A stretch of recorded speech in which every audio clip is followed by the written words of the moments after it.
Welcome, ladies and gentlemen. Commodity TV out of our Corona home studios here today, and it's an honor and big pleasure that we have Ronald Stöferle here with us for an update on the markets, on mining, on gold and silver.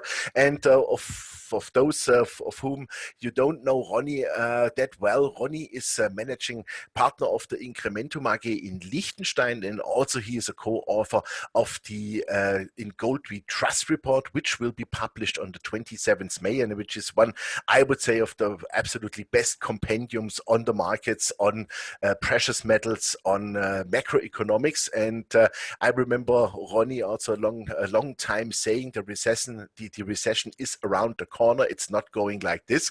And so we want to talk about it. Ronnie, good morning. Big pleasure to have you here, at least in my laptop. Good morning, Jochen. Hi, how are you? I'm fine, thank you. And I hope you are doing well in the family also in those shaky times. Yes. Yeah. Fantastic. Great. Yeah, let's go in medias res directly. And we were talking already a little bit about the stuff. What a difference a month makes. And I think this was something what you said already last year also on the Deutsche Rohstoff-Nacht, on the German Resource Night in Stuttgart, which we unfortunately have to do this year virtual. And you always predicted it. The markets are too high. We are in front of a major problem. And here we are. Yeah, well, I mean, it's quite challenging. It's demanding, but it's also very interesting for me as a citizen, as a family father, as a fund manager, as a researcher, as an entrepreneur. I think it's really those kind of moments and challenges where you learn and where you get better, probably. So I do see it as a sportsman. It's a big challenge for everybody of us, but you have to make the best out of it. Yeah, that's crystal clear. Now, when it comes to the Corona crisis, we will be quoting Nassim Taleb quite a lot in our upcoming In Gold We Trust reports. And everybody says that Corona or COVID-19 is a black swan. But actually, it's not a black swan event, because there were already many predictions that something like this, a global pandemic, a virus, could happen. And actually Taleb, he consulted the government of Singapore. And Singapore, for example, had a fantastic plan how to deal with such situations. It was one of very few countries to have such a plan. Now, from my point of view, Jochen, not Corona is the black swan, but it is rather the actions by central bankers and by politicians that were taken. Those are really black swans, because nobody would have expected such a dramatic shutdown and basically going from 100 to 0 in most economies, not only in Asia, but now also in Europe and the US. So I think it's interesting to analyze this crisis as a combination of the stock market crash in 1987, the Great Depression, SARS, and the Great Financial Crisis 2008-2009. So it is not only a demand shock and a supply shock. We shouldn't forget we have also seen an oil shock. There is a wealth shock. So 17 trillion US dollars of wealth, of course, stock market valuation, yeah. Exactly, was wiped out. Yeah. We're seeing a dollar shock, and there's a deflationary shock. So as you've said, we've been quite vocal and said, okay, a recession is around the corner. But of course, we didn't expect this to be the straw that broke the camel's back. So it was a very, very big straw. And yeah, I think for our asset classes, real assets, the gold mining space, the silver mining space, it's probably a very, very challenging, but also extremely attractive scenario that we're facing. Yeah, so there are big opportunities, of course. We come to that in a second. So we see like unprecedented monetary and fiscal stimulus, and finally helicopter money became reality, right? Don't you see a big inflationary push, let's say, in the mid to longer term? Well, of course. I mean, at the moment, I think it's the initial reaction is clearly deflationary. So quite similar to 2008, and in a system that is highly indebted, of course, deflation is your worst enemy. So this is the main reason. If there wouldn't be any debt, of course, deflation wouldn't be any problem. But we know that since 2007, 2008, debt levels, not only on the balance sheets of governments, but also for private individuals and corporations, rose significantly. So I think that the system is more scared than ever of deflationary pressure. And this is the reason why we're now seeing these really unprecedented actions that were taken not only by central bankers, but also by governments. So we basically see unlimited quantitative easing. There are lots of acronyms now being introduced. Somebody just said the more acronyms used, the worse the crisis. So just to give you one number, just last week, 550 billion US dollar were printed by the Federal Reserve. To compare that number, that's 5 times annual gold production. So we did in 2 weeks what it took the Federal Reserve 8 months to do in 2009. So it is clearly unprecedented. But the fiscal stimulus, at the moment, roughly 10 trillion US dollars, which is 10% of GDP, this is also unprecedented. And at some point, Jochen, I think that there will be an inflationary reaction, probably as soon as the markets open up again, because the money stock has already increased significantly. But at the moment, of course, velocity, or the so-called demand to hold money is very low. But as soon as this situation clears up and markets really open up, I think we will see major inflationary surprises.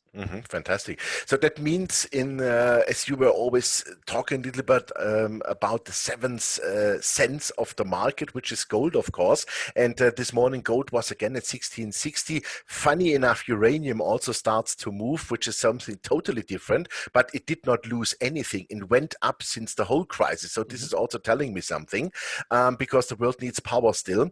But let's stick with gold. What is telling you now the 7 cents of gold? Why we are not already, let's say, at $2,500, and why do you think the future is here golden on that sense? Well, I think the current stimulus, not only from central banks, but also from the fiscal side, is really the best environment that I can imagine for the gold space. So from my point of view, new all-time highs are not a question of if, but rather a question of when. Yeah. Jochen, you know, at my presentations, for example, at the Deutsche Rohstoff-Nacht in Stuttgart, I always said in the last 2 years that gold is in a very early stage of a bull market. Now, last year, gold made new all-time highs in 62 currencies. So if you're a euro investor, gold is trading at all-time highs. If you're from Australia, gold is trading at all-time highs. If you're from Canada, gold is close to all-time highs. But everybody is just staring at the dollar price of gold. And now in dollar terms, despite the fact that the dollar was so strong recently, also in dollar prices, gold is rising now really with lots of momentum. So it tells me, okay, we're in a bull market as we've predicted, and we just have to ride this bull market because, you know, it's just getting started. And it will last probably a bit longer than everybody would have thought. Also, I saw a great chart in your presentation, the gold S&P ratio. You wrote it's a breakout. Yeah, well, I mean, you can see that, for example, since 2011, the ratio between gold and the S&P was trending downwards, meaning that equities were really the place to be, and equities outperformed gold. But now, I think it started basically in fourth quarter 2018. Which was already a big warning shot. Then the ratio stabilized, and now gold is really breaking out against the stock market. So from my point of view, I think gold played its role perfectly. I prepared another chart where you can see how gold developed versus the local stock markets. And you can see that, for example, against in Germany against the DAX, which was down 28%, gold was up in euro terms 11%. Mm-hmm. In Canada, minus 24%. In Canadian dollars, up 17%. So gold really played its role as a trustworthy defender, but also, and I compared that, I said it's the Franz Beckenbauer of your portfolio. It's a trustworthy and solid defender, but it's also able to score goals. Now, I know that you're a Bayern Munich supporter, so I hope you like this analogy. Absolutely. Fantastic analogy. I love it. Let's come to gold mining stocks, because this is something what we are also doing here at Commodity TV and Rohstoff-TV. Of course, we are interviewing a lot of CEOs and companies. And how do you see now the gold mining stocks? If I look at your BGMI to gold ratio chart from 1940 to 2020, this is crazy. We are even lower than in 1940 in the valuation.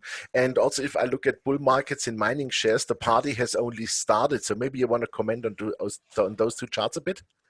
Yeah, of course. I mean, we know that it's been pretty tough the last couple of years in the gold mining space, but we also know that lots of positive things happened. So many companies really improved their balance sheets. They stabilized their balance sheets. They got their costs under control. They care much more about shareholder value now. They pay dividends and so on. So I think there's really lots of creative destruction happened in the market. Now, with gold trading at these levels and the oil price trading at those levels significantly lower, and we know that energy is one of the major cost factors, we can tell that for the first quarter, the results will probably be very, very good. And I think if you compare the mining space to most other sectors, I think it will be really one of the few sectors where stocks are trading above their 200-day moving average. Many stocks, just have a look at Barrick or Newmont, they're trading very close to their all-time highs. Margins will do very, very well in first quarter and probably for the whole year. So you will see positive earnings growth, and this will that leads me to the conclusion that miners will come into the spotlight of capital markets again, because let's face it, no generalists at all are invested in the mining space, and I think now this is really the phase where the big money will come into the mining space again. Yeah, absolutely. And this is what you also wrote in your presentation, that the generalists and also the institutional investors are really have not joined the party. I really like that, if you want to say acronym or whatever. But this is exactly the case. I think by today we are still at 0.8 or 0.9% of all investments, even in the resource space. So this is like absolutely nothing. And also, let's say for gold, silver, for precious metals, nobody has joined the party so far. And if I listen here to the gold traders in Switzerland. As you know, Switzerland is the biggest gold hub in the world, I would call it here. Our refineries are all closed in the Ticino, and it looks like that there is no supply coming out, but everybody who has not listened to us the last years has not bought. He joined the party with all the tech stocks, and now they are all wondering, what I'm doing, where's my money going? I mean, you should always have the insurance before your house starts burning. That helps really, yeah. You will have a hard time negotiating an insurance when your house is already on fire. But I think that many investors in the last couple of quarters, they already kind of started smelling that risks are getting bigger and bigger. And we've got some big names like Paul Tudor Jones, Ray Dalio, Sam Zell, who joined this gold party already very early. Now, general investors and institutional players haven't joined yet, and we will show in our upcoming reports lots of charts about that. But I think that really this quarter where gold, as I've said, perfectly did its job. Yeah, it stabilized your portfolio. This will be the reason that many institutional players will reconsider gold. And I think this is really something that we're feeling today. It is not only, let's say, retail demand, where lots of people called me that haven't called me in ages. Even one of my ex-girlfriends called me and said, "Hi, how are you? I would like to buy some gold, by the way." And I said, "Okay, perhaps it's a bit late." But I think it's really institutional players that will move the needle going forward. So your ex-girlfriend wanted to buy gold and didn't want to have you back, right? Yeah, Yep. but that's fine with me, and also fine with my wife. So, yeah, thank God. Fantastic. So commodities is like the biggest contrarian investment. I think we are on the lowest valuations here within the last, how can we say that, 50 years even. And also, if we look on the chart you have provided here, 300 years of gold-silver ratio from 1718 to 2020, we are on the absolute 300-year high. So something must happen. Yeah, I mean, people keep asking me, how shall commodities really rise again? And I think I gave the answer right at the beginning. It's fiscal stimulus. All those massive infrastructure programs that will be implemented just to create jobs. I couldn't imagine a better environment for the commodity space. And it's, I would say it's probably the as I've said, the most contrarian investment. Everybody hates commodities. So if there will be some momentum coming into the sector again, I think we will see really large moves. And when it comes to silver, we know that it's not only a monetary metal, but also an industrial metal. And from my point of view, silver is like gold on steroids. So as you know, normally within the bull market in gold, silver at some point starts outperforming. So the gold-silver ratio should fall. So if we see a combination of rising investor demand in silver and also rising industrial demand due to all those stimulus measures, I think that's really the perfect storm for the silver space. Absolutely. And there are a lot of good companies out in the space here which are still valued extremely cheap, like an Endeavor Silver, Max Silver, First Majestic, Silver Standard, Coeur d'Alene, and many more good companies, of course. Yeah, this is outstanding. And I think to have physical silver is the one thing, but on the other hand, as you said, probably time to look really into mining stocks because this is also a real asset, right? Absolutely. Sorry. Yeah, so after the Corona crisis comes the debt crisis, you have written, plus rising price inflation continues to be priced by the market as tail risk. Yeah, I think that, it's sometimes a bit naive that people think, okay, that central bankers and politicians will, solve all the problems that we have. They just flood the markets with liquidity and then everything is going to be fine in a couple of months. At some point, we'll realize, okay, somebody's got to pay for that. And it can be, of course, over higher taxes, financial repression, but also over inflation. So I don't think that Mrs. Merkel is going to pay for that. At the end, business people, citizens, everybody, savers especially, everybody is going to pay for that. So from my point of view, it's pretty obvious that the next crisis will be a debt crisis. And there's also lots of discussions or fights already in the Eurozone that we should introduce Corona bonds. I always said that at some point Euro bonds will be introduced. Now the name is just Corona a different bonds. name, yeah.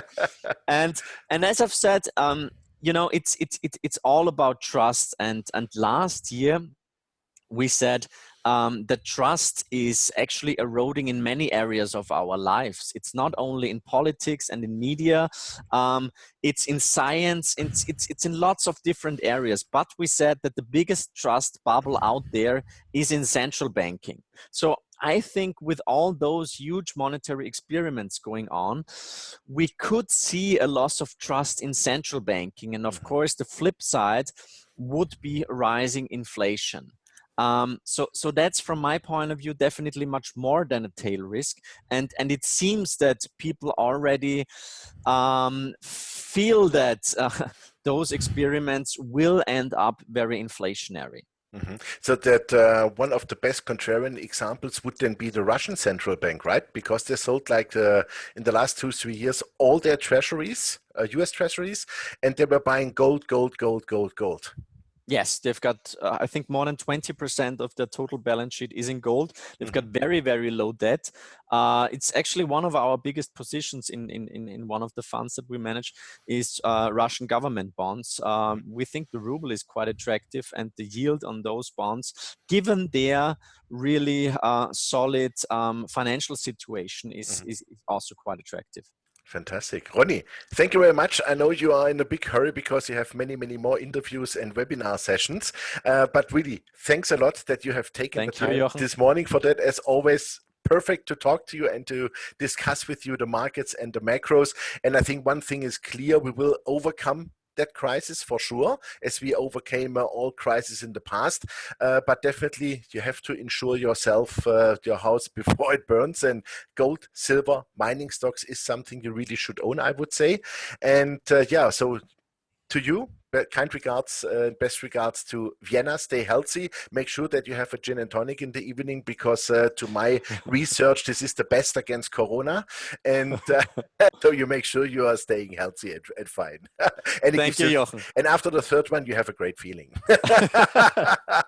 All right, Ronnie, thank you very much. Thank you, Jochen. Yeah, ladies and gentlemen, that was Ronnie Stöferle, managing partner from Incrementum aus Liechtenstein, from Liechtenstein. And of course, I want to mention also that on the 27th of May, the 14th in Goldry Trust Report will be published. Make sure that you download a copy from Ronnie's website, or also then from our website. We will have that also online for you, because it is a super compendium on macro, on precious metals, on mining stocks, on valuations.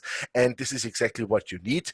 And so from that side, I wish you all the best. Stay healthy. Thank you very much. We will overcome this, and for sure then we will see what happens. The next crisis is the debt crisis, which is maybe around the corner. We don't know, but for sure too much debt in the world is not really healthy. So make sure you have real assets and privately no debt. Thanks for watching us, and bye-bye from Switzerland.